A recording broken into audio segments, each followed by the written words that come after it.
చెప్పండి. మేకలకు చాలా పరిశాన్ ఉన్నది. మేకలు కొట్టుకపోవాలంటే డ్యాంప్యాడ్ నీళ్ళు తాగి చచ్చిపోతున్నాయి. మళ్ళీ ఇప్పుడు అయిన పొలాలలో కూడా నీళ్ళు పడ్డాయి. మొత్తం కాలువ కరెక్ట్ లేక తూములు ఇప్పిరు, ఏం చేసిరో మొత్తం అదైపోతున్నాయి. మొత్తం నీళ్ళు అయిన పొలాలుగా ఖరాబ్ అయిపోతున్నాయి మొత్తం. ఇది అనవసరంగా నీళ్ళు తీసుకొచ్చి ఇక్కడ పొలాలన్నీ అయిన పొలాలు ఖరాబ్ చేస్తున్నారు. పశువులు నీళ్ళు తాగాలంటే కూడా వెళ్ళిపోయి నీళ్ళు తాగుతున్నాయి, చచ్చిపోతున్నాయి. మేకలు మొత్తం చనిపోతున్నాయి.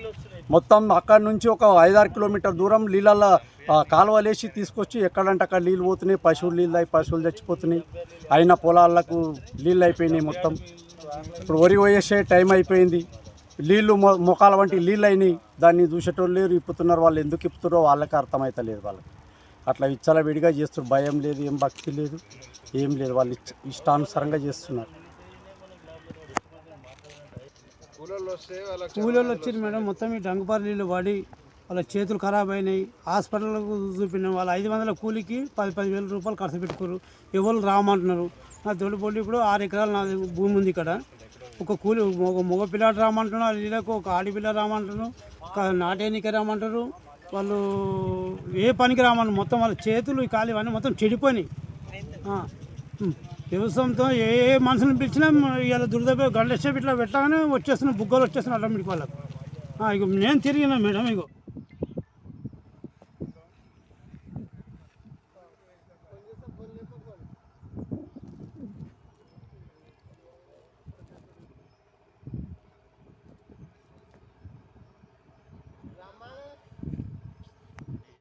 అన్నీ ఇగో మొత్తం ఇగో ఇంత పొక్కలు కొట్టేస్తుంది. ఇగో మొత్తం మాంసం తినేస్తున్నాం మొత్తం.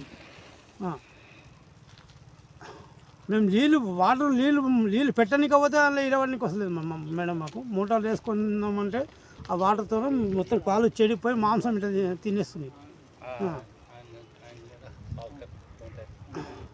పరిస్థితి మేడం. మేము జ్వరాలు మొత్తం వచ్చే దాంతో మాకు ఇట్లా ఏం పని చేయనికో వ్యవసాయం చేయనిక ఇష్టపడుతున్నాం మేడం. వాటర్ ఇడవనికి ఇప్పుడు ఇట్లా నీళ్ళు పెడదామంటే దిగనీకి వస్తలేదు. మోటార్ చార్జ్ చేసుకుందామంటే వస్తలేదు మేడం. అంత నీళ్ళు అంత గలీజు. ఒక కూడు తిన్నామా ఏం తిన్నా నీళ్ళు తాగానికే వస్తలేదు మేడం. అంత బాధ అయిపోయింది మేడం. గంప నీళ్ళు ఈ రకంగా వస్తే పబ్లిక్ ఎట్లా బతుకుతారు? ఆల్రెడీ మేకలు చనిపోతున్నాయి. ఇంచుమించు 10-12 మేకలు చనిపోయినాయి మేడం ఇప్పటిదాకా. ఇది పట్టించుకుంటాడు ఎవరు లేరు. 3 చెరువులు తీసిరు ఆల్రెడీ. వాస్తవానికి మేము చూసినాం కూడా, పోయి చెక్ చేసినాం. జేసీబీలు పెట్టి 3 చెరువులు తీసిరు. ఆ నీళ్ళు తీసుకొచ్చి విదేశాలు వేస్తామంటున్నారు. ఈ డంప్యాడ్ నీళ్ళతో చాలా డేంజర్ అవుతున్నది. పబ్లిక్ చనిపోతున్నారు, రోగాలు వస్తున్నాయి.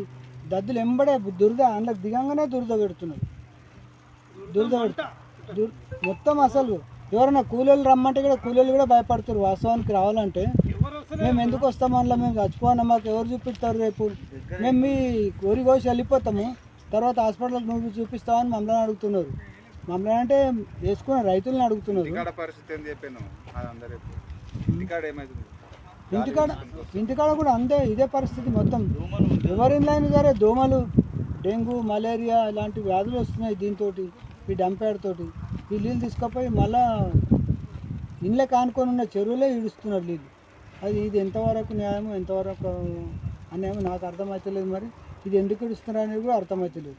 ఏమన్నా అంటే చేపల గురించి అంటారు. చేపల గురించి ఇంట్లో ఆన్లకని తీసుకుపోయి డంప్యాడ్లకని తీసుకుపోయి ఆ చెరువులో ఇడవడం ఏంటిది? ఇది అంత పెద్ద ఘోరమైన పరిస్థితి జరుగుతున్నది. దీని గురించి చాలా పెద్ద చర్య తీసుకోవాలని నేనైతే వినియోగించుకుంటున్నాను. అందరికీ ప్రతి ఒక్కరికి పేరున చెప్తున్నా. అందరు కలిసి, రైతులందరూ కలిసి రావాలి. మరి వస్తలేరు. మేము 4-5 రోజుల నుంచి కొట్లాడుతున్నాం, పోరాడుతున్నాం, కానీ ఎవరు పట్టించుకుంటలేరు, ఎవరు ఏమంటలేరు. మరి అవి భయపడుతున్నారా? ఎవరికి భయపడుతున్నారు, ఎందుకు భయపడుతున్నారు కూడా అర్థమవుతలేదు. వాళ్ళ భూములు వాళ్ళు చూసుకునేకి, వాళ్ళ పొలాలు వాళ్ళు చూసుకునేకి ఇంతగానో భయపడుతున్నారు అంటే ఏం అర్థమవుతలేదు. మరి ఎందుకు భయపడుతారో వాళ్ళకే తెలుసు, వాళ్ళ అంతరాత్మకే తెలుసు. ఇంకెవరన్నా భయపెట్టిస్తురా? మరి చెప్పాలి కదా, వచ్చి ధైర్యంగా చెప్పాలి.